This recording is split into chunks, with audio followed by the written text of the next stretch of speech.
આજ રોજ વડોદરા શહેર એસઓજી પોલીસ તરફથી કેટલીક ચોક્કસ માહિતીના આધારે કે કેટલાક ઇસમો હાથીદાંત જે એક અમૂલ્ય વસ્તુ છે અને વાઇલ્ડ લાઈફ પ્રોટેક્શન એક્ટ અંતર્ગત એક ક્રિમિનલ ઓફેન્સ છે. તો એના બાબતે એક બાતમીના આધારે વડોદરા શહેર એસઓજીએ 2 ઇસમોને એક રિક્ષા સાથે અટકાયત કર્યા છે હાલ, અને તેમની પાસેથી 2 હાથીદાંત એટલે હાથીદાંતની એક પેર વ્હાઇટ આઇવરી કલરના એ મળી આવ્યા છે, જેની કિંમત ઇન્ટરનેશનલ માર્કેટમાં પણ અમૂલ્ય છે. એક ક્રિમિનલ ઓફેન્સ છે, it is schedule offence under wildlife protection act 1976. તો આ બાબતે અમે ફોરેસ્ટ વિભાગના અધિકારીશ્રીઓને પણ જાણ કરી છે અને તેઓને પણ સાથે રાખીને આગળની જે કાર્યવાહી છે એ કરવામાં આવનાર છે.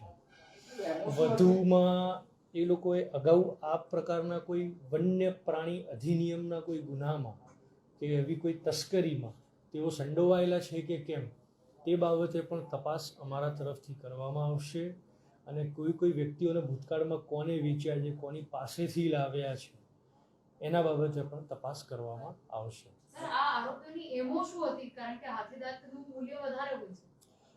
આરોપીઓની મૂળ એમો તો પૈસા કમાવા માટે કે વન્ય પ્રાણીઓનું, જેમ આપને ખ્યાલ હશે કે ગેંડાના શિંગડા વેચવા, પછી ઉડતી જે ફ્લાઇંગ લિઝાર્ડ આવે છે એ વેચવા, એટલે આ બધી એક રેર સ્પેસીસ છે દરેક વસ્તુ. અને હાથીઓને પણ આ બાબતે ઘણા બધા હન્ટિંગ કરવામાં આવે છે એમના દાંત મેળવવા માટે. તો એક શોખ માટે અમુક લોકો આ બધું ખરીદતા હોય છે અને એના માટે એમને પ્રોત્સાહન મળતા હોય છે ગુનેગારોને. આરોપીઓ જે છે કુલ 2 આરોપીઓ છે, એમાંથી એક આરોપી છે ઇરફાન શેખ અને એક અન્ય આરોપી છે આઝાદ પઠાણ. એ બંને આરોપીઓ યાકુતપુરા વડોદરા શહેરના રહેવાસી છે. હાલના તબક્કે કોઈ અગાઉના કોઈ ક્રિમિનલ ઓફેન્સીસ એમના વિરુદ્ધ દાખલ થયા હોય એવું અમારા રેકોર્ડ પર આવેલ નથી.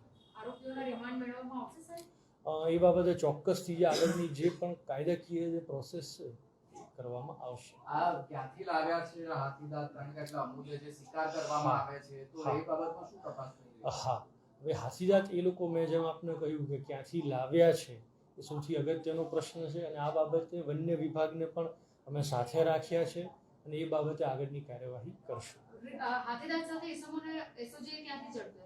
યાકુતપુરા વિસ્તારમાંથી બંને આરોપીઓને હાલ ઝડપ્યા છે. હાથીદાંત એ કોઈ, it's not the simple thing કે you can go and sell anywhere.